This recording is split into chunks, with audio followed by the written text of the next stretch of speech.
Assalamualaikum warahmatullahi wabarakatuh. Alhamdulillah, alhamdulillah rabbil alamin. Wassalatu wassalamu ala ashrafil anbiya wal mursalin wa ala alihi wa sahbihi ajma'in. Yang pertama dan yang paling utama sekali, marilah kita mengucapkan puji dan syukur kita kehadirat Allah Subhanahu wa taala yang telah melimpahkan seluruh bentuk nikmat dan karunia-Nya sehingga kita dapat berkumpul. Walaupun tidak berkumpul sebenar-benarnya, tapi kita dapat berkumpul di Google Meet kali ini.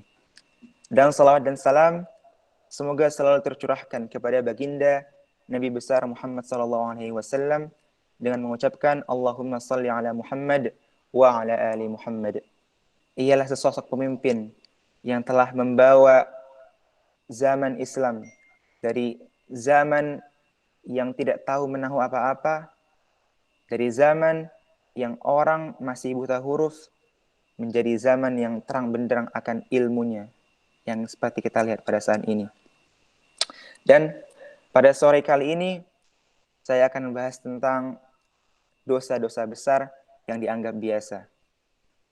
Ini saya ambil dari rumaisya.com yang ditulis oleh Ustadz Muhammad Abduh Tuasikal. Jadi, apa keutamaan menjauhi dosa-dosa besar?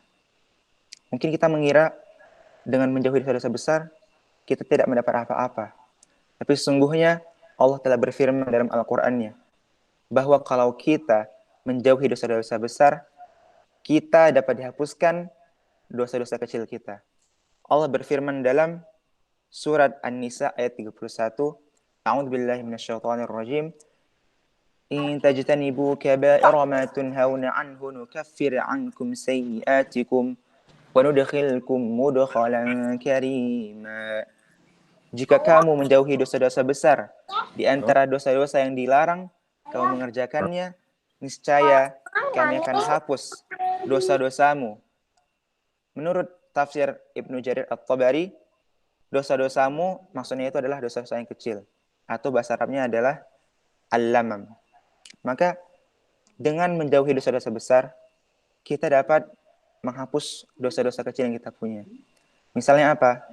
Misalnya ada orang yang nawarin kita, na'udzubillah min dzalik, bermain judi. Tapi kita tidak mau. Karena kita takut akan Allah Subhanahu wa taala, bahwa Allah melarang perbuatan yang keji ini.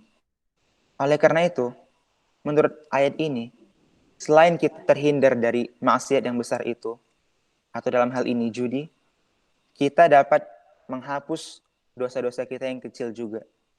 Misalnya pada dosa-dosa kecil, meludah sembarangan. Misalnya apa lagi? Misalnya pas sholat, mulutnya itu bau akan jengkol karena makan makanan yang tidak sedap baunya. Itulah makanya kita harus menjauhi dosa-dosa besar. Karena Allah sendiri yang mengerjakannya. Karena Allah sendiri yang memerintahkannya. Jika Allah yang memerintahkannya, maka tidak ada alasan bagi kita untuk tidak mengerjakannya. Dan apa saja dosa-dosa besar? Sebenarnya dosa-dosa besar itu sangat banyak. Bisa kamu cari sangat banyak dosa besar. Dan bisa juga kamu bikin yang baru dosa besar. Tetapi ada dosa besar yang dari dulu, dari zaman Nabi, emang marak dikerjakan. Ini saya ambil dari hadis Abu Hurairah ya. Salah satu sahabat Nabi radhiyallahu anhu, semoga Allah meridhoinya. Semoga Allah meridhoi Abu Hurairah. Anin Nabi sallallahu alaihi wasallam. Abu Hurairah berkata tentang Nabi sallallahu alaihi wasallam bahwa Nabi telah berkata, "Ijtanibus sab'al mubiqat." Jauhilah 7 perkara yang membinasakan atau 7 dosa yang membinasakan. Qalu, ya Rasulullah, berkata para sahabat, ya Rasulullah, wa ma hun, apa saja itu? Qala, Rasulullah berkata, asyirku billah. Yang pertama adalah syirik kepada Allah Subhanahu wa taala. Jadi jangan kira syirik kepada Allah ini hanya dengan menyatukan Allah Subhanahu wa taala. Sungguhnya syirik itu terbagi dua ya, akhi. Ya ukhti, sungguhnya syirik itu ada syirik yang kecil dan ada syirik yang besar. Malahan Allah melalui Rasulnya sangat mengkhawatirkan umatnya melakukan yang syirik kecil ini. Ketika ia duduk-duduk berkumpul bersama para sahabat Rasulullah SAW, ia merenung tiba-tiba. Dan ia berkata kepada para sahabat, aku sangat takut nanti di antara umat-umatku akan banyak yang melakukan syirik kecil. Terus para sahabat terkejut karena mereka baru dengar, apa itu syirik kecil ya Rasulullah? Apa kata Rasulullah? Ar-riya atau riya. Jadi apa definisi riya?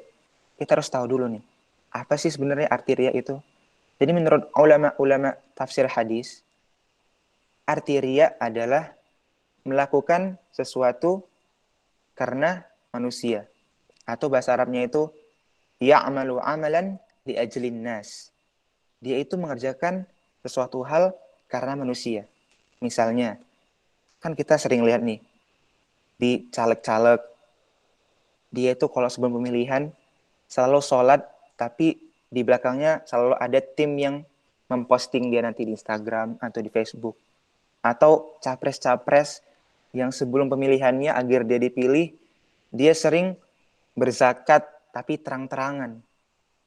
Itulah bentuk riya. Karena riya ini sangat bahaya. Allah bilang riya itu adalah syirik kecil. Kalau namanya syirik itu dosa paling besar. Makanya kita bisa simpulkan bahwa riya ini dosanya di bawah dari syirik yang asli.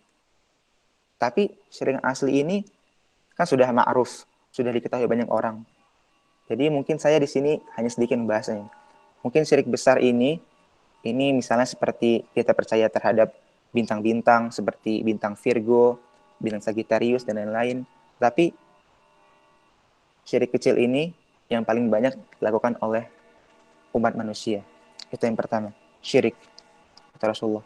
Yang kedua apa? Yang kedua adalah sihir. Sihir itu sangat-sangat membuat Allah marah. Karena sihir itu kita lebih percaya terhadap dukun daripada terhadap Allah Subhanahu wa taala. Bayangkan, Allah yang berikan kita segalanya. Allah yang telah menurunkan air dari langit. Allah yang menguasai segalanya. Tapi kenapa kita masih meminta kepada dukun? Kepada orang-orang yang pintar, atau bahasa Arabnya adalah al-arraf. Itu termasuk perbuatan yang sangat dimurkai oleh Allah Subhanahu wa taala. Jadi kalau misalnya kita sakit nih, jangan langsung terpikir di benak kita untuk pergi ke dukun. Atau kita suka kepada seseorang nih, jangan langsung terpikir di benak kita, langsung kita pergi ke tukang santet atau tukang pelet. Karena ingatlah, Allah itu selalu berada di naungan seluruh hambanya. Hambanya ini seluruhnya di naungan Allah Subhanahu wa taala. Maka oleh karena itu, janganlah berputus asa terhadap rahmat Allah Subhanahu wa taala. Seperti yang dikatakan oleh Allah Subhanahu wa taala dalam surat Az-Zumar, la taqnatu min rahmatillah. Janganlah kalian berputus asa dari rahmat Allah Subhanahu wa taala. Itu yang kedua, sihir. Dan yang ketiga, uququl walidain. Apa itu artinya uququl walidain? Artinya adalah berbuat jahat kepada orang tua. Karena kita tahu, di dalam Al-Quran itu, Allah selalu menyandingkan namanya dengan orang tua. Misalnya kita bisa lihat dalam surat Al-Isra. Wa qadha rabbuka alla ta'budu illa iyyah wa bil walidaini ihsana. Yang intisarinya adalah janganlah kamu mempersekutukan Allah Subhanahu wa taala dan berbaktilah kepada orang tuamu. Dan di dalam surat Al-Luqman atau surat Luqman, anishkurli wali walidayka ilayyal masir. Bersyukurlah kepadaku dan kepada orang tuamu. Dan ada lagi dalam juz 8 atau juz 7. Qul ta'alau atlu ma harrama rabbukum alaikum. Ya Muhammad, marilah aku beritahu banyak dosa besar. alla tusyriku bihi syai'a. Yang pertama adalah janganlah mempersekutukan Allah dengan persekutuan yang kecil saja. Yang kedua adalah janganlah kalian berbuat jahat kepada orang tua atau durhaka kepada orang tua bahasa sekarangnya. Itu. Terus Allah juga berfirman dalam surat Al-Isra, "Wa qadara rabbuka alla ta'budu illa iyyah wa bil walidaini ihsana. Imma yablughanna 'indaka al-kibara ahaduhuma aw kilahuma fala taqul lahumā uff."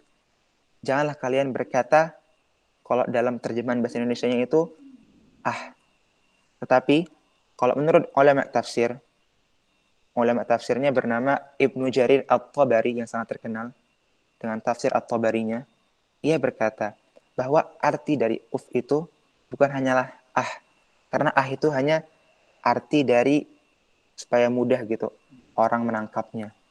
Artinya menurut Ibnu Jarir, kullu ma ghaladha minal kalam wa qabuha. Segala bentuk perkataan kasar yang jelek. Jadinya itu nggak mesti kita bilang yang dimaksud dalam ayat ini ya. Jadi kalau misalnya kita bilang, aduh nggak mau, itu nggak termasuk dalam ayat ini. Bukan. Karena arti uf itu jauh mencakup banyak gitu. Allah berkata, wala taqul lahumā uff. Janganlah kalian berkata Maksud di sini itu kullu ma ghaladha minal kalam wa qabuha. Semua perkataan yang jelek dan juga buruk dan juga menyakitkan. Itulah orang tua. Malahan ada dulu di zaman sahabat. Kan kita tahu bahwa pahala perang itu sangatlah besar. Bayangkan, dengan perang, dengan mati syahid, kita dapat memasuki surganya Allah Subhanahu wa taala tanpa hisab. Tetapi ketika ada seorang pemuda yang dia ini minta izin kepada Rasulullah, "Ya Rasulullah, saya ingin berperang." Terus apa yang Rasulullah tanya? "Ahayyun walidaika?" Apakah kedua orang tuamu masih hidup? Kata anak ini, "Iya, orang tuaku masih hidup." Kata Rasulullah apa? "Fafihima fajahid." Maka dengan keduanya dululah engkau berjihad, baru dengan Allah Subhanahu wa taala. Bayangkan, Allah sangat mengutamakan orang tua. Bahkan Allah lebih mengutamakan berjihad kepada orang tua dibandingkan berjihad di medan perang. Dan apalagi setelah itu, wa'aklur riba. Ini dosa besar yang juga sangat banyak dilakukan oleh kebanyakan orang pada saat ini ya. Jadinya itu aklur riba itu artinya memakan riba atau bermuamalah dengan riba. Pernah sahabat Nabi besar Muhammad SAW, Jabir bin Abdullah radhiyallahu anhu, beliau berkata, la'ana Rasulullah SAW, bahwasannya Nabi SAW melaknat akilar riba, orang yang memakan riba, atau sekarang ini bahasa mudanya rentenir atau lintah darat. Wa mukilahu, dan menyerahkan riba, atau kita bisa bilang ini peminjam. Wa katibahu. Apa artinya katibahu? Artinya adalah pencatat riba. Katib, kataba yaktubu. Atau kita bisa bilang itu sekretaris riba ya. Wa syahidai, dan dua orang saksinya. Jadinya jangan kira riba ini yang dilaknat oleh Allah Subhanahu wa taala hanya rentenirnya. Ingatlah ya akhi ukhti, bahwasannya Rasulullah menyebutkan 4 yang dilaknat. Yang pertama adalah rentenirnya, dan yang kedua adalah peminjamnya, dan yang ketiga adalah sekretarisnya atau yang mencatat, dan yang keempat adalah dua saksinya. Allah laknat semuanya. Makanya oleh karena itu ulama pada zaman ini mengkiaskan. Apa itu mengkiaskan? Mengkiaskan itu artinya menganalogikan semua yang berhubungan dengan bank. Ini bukan bank syariah ya, bank konvensional. Semua yang berhubungan dengan bank, mau itu satpamnya, mau itu penulis utang ribanya, mau itu pegawainya, mau itu CEO-nya, itu termasuk di dalam orang yang dilaknat oleh Allah dan dilaknat oleh Rasulullah SAW. Dan mungkin orang-orang di sini bingung, Apa sih arti riba itu? Jadi sebenarnya riba itu sangat mudah. Kita bisa mengidentifikasi riba itu dari sini aja. Ada kaidah fiqhiyah atau kaidah fikih yang sering dipakai oleh kebanyakan ulama fikih. Arti riba adalah kullu qardin jarra manfa'ah fahuwa riba. Seluruh utang yang dimana utang ini menambah gitu. Misalnya kita utang kepada orang sebanyak 9 juta. Tetapi dalam akadnya kita ini diminta untuk membayar balik 10 juta. Maka itu sudah termasuk riba. Jadi sangat mudah kita mengidentifikasinya. Kullu qardin jarra manfa'ah. Seluruh utang piutang yang ditarik manfaatnya. Jadi itu kita bisa bilang bahasa mudahnya itu uang digesek dengan uang, keluar uang. Itu tidak boleh. Makanya Allah berfirman dalam surah Al-Baqarah, "Alladzina ya'kuluna riba la yaqumuna illa kama yaqumu alladzi yatakhabbathu asyaitanu minal mas." Orang riba itu yang melakukan riba, yang memakan riba, tidaklah nanti bangkit pada hari kiamat dari kubur seperti ia itu bangkit dalam setan dalam dirinya atau kerasukan setan. Dan ingatlah ya akhi, riba ini lebih berat dosanya dibandingkan zina. Karena riba itu kan ada banyak. Ada yang rendah, ada yang tinggi. Riba yang paling rendah itu Allah memisalkan seperti menzinahi ibu sendiri. Bayangkan, itu riba yang paling rendah. Belum lagi riba yang paling tinggi. Jadi mulai sekarang kita kurang-kurangilah utang piutang dengan cara riba. Karena kita hidup di dunia ini hanya berapa tahun lah ya kan. Hanya 64 tahun. Ada yang mungkin 70 tahun, 80 tahun, tapi hanya sedikit. Jadinya tuh marilah kita lebih memikirkan kehidupan kita nanti di akhirat. Apa yang nanti akan aku bawa di akhirat. Jangan kita hanya memikirkan apa yang nanti akan aku bawa di hari tua kita. Jangan. Pikirkan nanti apa bekal yang sudah kita bawa. Apakah kita lebih banyak melakukan amal baik dibanding amal buruk? Atau bahkan sebaliknya. Maka ciri-ciri orang yang dewasa adalah orang yang memikirkan tentang hari-hari nanti di hari hisab. Makanya, ini sebenarnya ada kaedah dari ulama-ulama fikih. Sebenarnya kita itu boleh saja melakukan segala hal. Asal kita siap untuk ditanya oleh Allah Subhanahu wa taala nanti di akhirat. Misalnya apa? Misalnya nih ya, yang sekarang lagi marak-maraknya nih. Kita main TikTok misalnya. Kita main TikTok di dunia ini. Nanti coba kita bayangkan. Nanti saya di akhirat ditanya oleh Allah Subhanahu wa taala, "Apa alasan kamu bermain TikTok?" Misalnya lagi, kita menonton film yang banyak tersingkap aurat-auratnya. Nanti juga ditanya di akhirat, "Mengapa kamu menonton itu?" Karena dosa atau pahala sekecil apapun yang kamu lakukan bisa membawamu ke surga dan bisa membawamu ke neraka. Sebut saja, ada seorang pezina. Hari-harinya itu digunakan untuk berzina. Tetapi karena dia itu pada akhir hayatnya melihat anjing kehausan, dia kasihan. Dan dia berniat melakukan ini semata-mata hanya karena Allah Subhanahu wa taala. Maka pas dia ingin mengambil air dan air itu hanya satu-satunya tangan dia, tidak ada air lagi, dan dia sangat haus juga, dan dia juga melihat anjing kehausan, dia ngasih anjing itu, dan dia apa akhirnya? Masuk surga. Dan ada juga orang yang hari-harinya ibadah. Ini terjadi pada zaman Rasulullah SAW. Orang ibu-ibu, dia ini kata sahabat sangat sering beribadah, tahajud malam, qiyamul lail, dan ibadah-ibadah yang lain. Tetapi lisannya ini sangat sering menyakiti tetangga-tetangganya. Maka apa kata Rasulullah SAW? Hiya finnar. Dia di neraka. Maka kita harus memperhatikan tidak hanya hubungan vertikal dengan Allah Subhanahu wa taala. Kita juga harus memperhatikan hubungan horizontal kita dengan manusia. Itulah makanya yang seperti saya bilang kemarin ya. Sa'ad bin Abi Al-Waqqas, dia itu dijamin masuk surga. Dijamin, dijamin. Bayangkan siapa yang tidak senang kalau dijamin masuk surga. Karena apa? bukan karena amalannya tuh sangat besar, bukan karena dia sholat 300 rakaat seperti Imam Ahmad bin Hambal. Bukan. Amalannya biasa-biasa saja. Tetapi dia itu tidak pernah dendam kepada orang.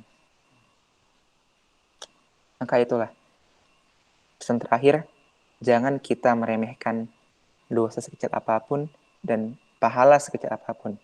Karena nanti akan dipertanggungjawabkan di hadapan oleh Allah Subhanahu wa taala. Dan juga kita harus memperhatikan kaidah fiqhiyah ini. Kita boleh mengerjakan segala hal. Tapi asalkan kita tahu nanti, kita sudah persiapkan apa jawabannya nanti yang akan kita bilang kepada Allah Subhanahu wa taala. Apa alasan kita melakukan ini dan itu. Yang tadi seperti saya bilang ya. Ada yang orang bermain ini, ada orang ngapain, ada orang berkata seperti ini, dan dia itu telah berpikir nantinya di akhirat, dia itu telah persiapkan apa alasan dia mengerjakan ini gitu. Kalau misalkan kita tidak punya alasan untuk mengerjakan suatu hal, mending tidak usah dikerjakan. Karena itu umur mustabihat, perkara-perkara yang syubhat. Makanya sekarang ini kan banyak nih perkara-perkara syubhat yang banyak didebati oleh ulama-ulama pada zaman sekarang. Kita sebagai seorang muslim yang ingin masuk surga, ya kita ini mengambil yang paling beratnya lah. Misalnya, sekarang ini ulama-ulama, oke Om, sekarang ini ulama-ulama banyak yang memperselisihkan haram gak sih musik, ya kan? Banyak ulama yang memperselisihkan. Misalnya ada Ustadz Abdus Somad yang beliau itu menghalalkan musik asal musik itu mengandung senandung Islami. Ada juga Ustadz Adi Hidayat. Beliau itu menghalalkan musik asal musik itu dapat membawa kita kepada Allah Subhanahu wa taala. Dan ada juga sebaliknya, ada Ustadz Khalid Basalamah yang dia itu mengharamkan mutlak secara musik, mengharamkan mutlak musik. Dan ada juga Ustadz Syafiq Riza Basalamah yang dia itu mengharamkan musik secara mutlak juga. Kan kita ini sedang berada di dalam apa? Umur mustabihat, perkara-perkara yang syubhat. Jadi sebagai seorang muslim ya, kita kurang-kurangilah dengar musik, ya kan? Karena takutnya kalau andai kata pun musik itu halal, alhamdulillah kita nggak terjebak di dalamnya. Dan andai kata musik itu haram, alhamdulillah, cuma alhamdulillah, lebih alhamdulillah lagi, karena kita tidak terjebak juga di dalamnya. Maka oleh karena itu dalam menyikapi umur mustabihat atau hal-hal yang syubhat, kita sebagai seorang muslim ya, sebagai orang yang tahu bahwa dunia ini hanya sementara, alangkah baiknya kita ini mengambil langkah yang tegas. Oh ya udah, saya lebih memikirkan rumah saya di surga. Saya lebih memikirkan nasib kita di surga. Karena nanti di akhirat itu rasa khawatir kita itu jauh lebih besar dibanding rasa khawatir kita di dunia.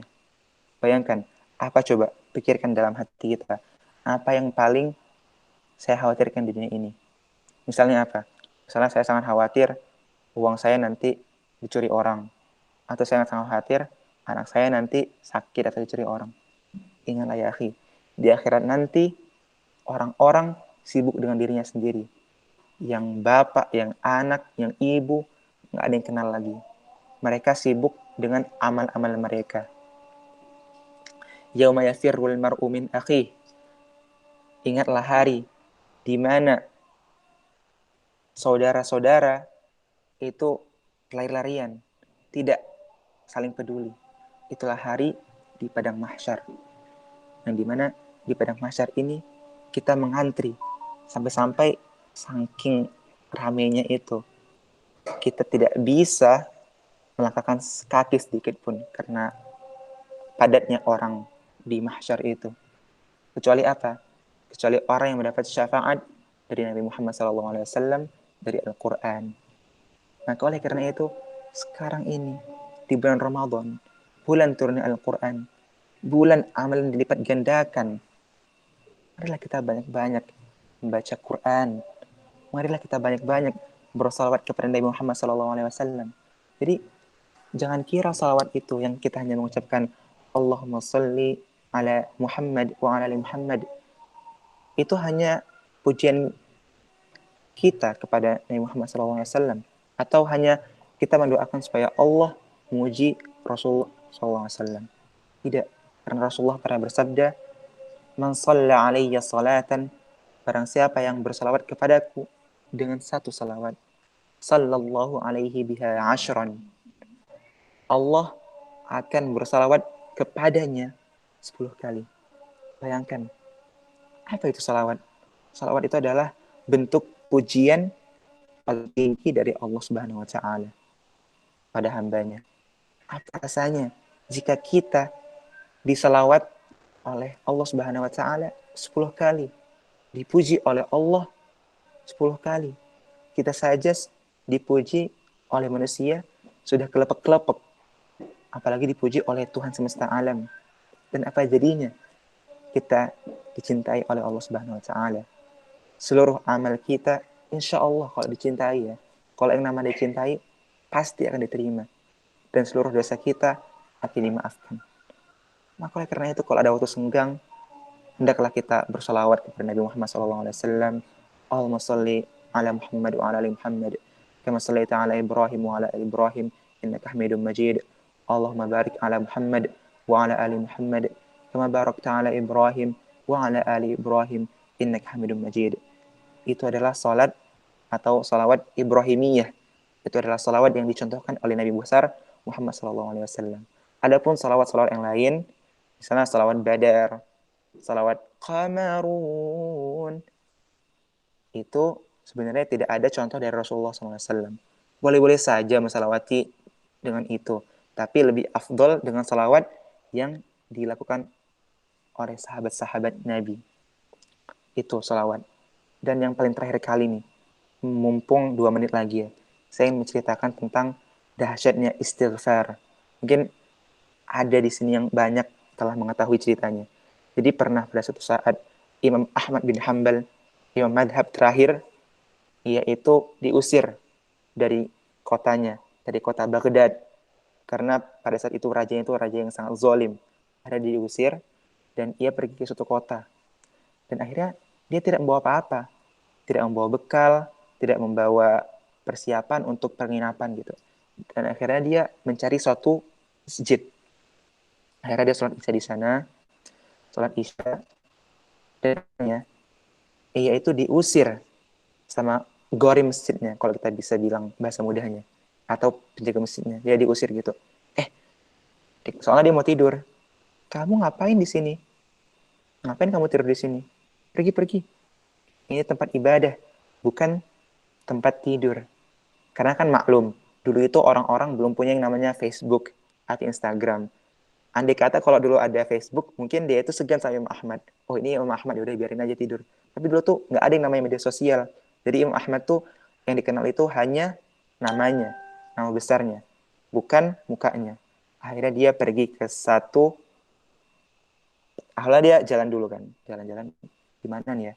Nggak ada lagi orang yang menerima saya, udah malam-malam. Dan akhirnya ada penjual roti. Penjual roti ini melihat ada orang kesepian, nggak tahu mau ngapain. Dan dia manggil, ya Syekh itu. Wahai Syekh. Syekh itu artinya bukan, kalau dalam bahasa Arab tuh Syekh tuh bukan hanya orang yang berilmu ya. Syekh tuh bisa juga orang yang tua gitu. Karena Imam Ahmad kan di penghujung hidupnya itu. Ya Syekh, sini. Kamu ngapain jalan-jalan nggak jelas gitu, gabut. Dan akhirnya Imam Ahmad bersyukur lah gitu kan. Alhamdulillah dapat penginapan. Bersyukur ke sana. Akhirnya dia pergi ke tukang roti itu. Saya boleh menginap di sini sebentar kan? Untuk 1 malam saja. Dan tukang rotinya bilang, ya boleh. Dan akhirnya ketika Imam Ahmad ini memperhatikan gerak-gerik sang tukang roti ini, ia bingung gitu. Tukang roti ini setiap mengaduk adonan roti itu selalu mengucap astagfirullah wa atubu ilaih, astagfirullah wa atubu ilaih, astagfirullah wa atubu ilaih. Bahkan dia saja yang seorang imam besar pada zaman itu tidak melakukannya. Dan akhirnya dia bertanya karena penasaran, wahai tukang roti, sudah berapa lama kau mengerjakan amalan ini? Tukang roti ini bilang, sudah 10 tahun. Wa ma fa'idatu istighfaruk wa ma fa'idatu istighfarik. Dan Imam Ahmad berkata, dan apa manfaat dari istighfarmu ini? Apa yang kamu dapatkan dari istighfarmu ini? Jawabannya sangat mengejutkan. Tukang roti ini bilang apa? Saya ini telah berdoa segalanya kepada Allah Subhanahu wa taala. Dan satu pun doa saya nggak dikabulkan oleh Allah Subhanahu wa taala. Kecuali satu. Apa itu? Kata Imam Ahmad bin Hanbal. Yang belum dikabulkan oleh Allah Subhanahu wa taala adalah saya sangat ingin bertemu dengan yang namanya Imam Ahmad bin Hanbal. Maka saat itu juga Imam Ahmad bin Hanbal bertakbir, Allahu Akbar. Sesungguhnya sayalah Imam Ahmad bin Hanbal, orang yang kau maksud. Dan akhirnya mereka langsung berpelukan. Dan Imam Ahmad sangat terkejut bahwa ia ini ternyata digiring oleh Allah Subhanahu wa taala lewat doa sang penjual roti ini untuk ke sana gitu. Itulah makanya sangat penting kita selalu beristighfar kepada Allah Subhanahu wa taala. Makanya kalau kita baca itu zikir pagi petang yang ditulis oleh Ustadz Yazid, itu kita itu menurut hadis yang sahih, kita itu harus beristighfar kepada Allah minimal 100 kali. Astagfirullah wa atubu ilaih. Astagfirullah wa atubu ilaih. Dan nanti kamu akan merasakan faedahnya. Atau nanti kamu akan merasakan indahnya nanti hidup dengan istighfar. Mungkin hanya itu dari saya. Semoga bermanfaat. Dan yang terakhir, saya mengucapkan wassalamualaikum warahmatullahi wabarakatuh. Selamat berbuka puasa. Hadanallahu wa iyyakum.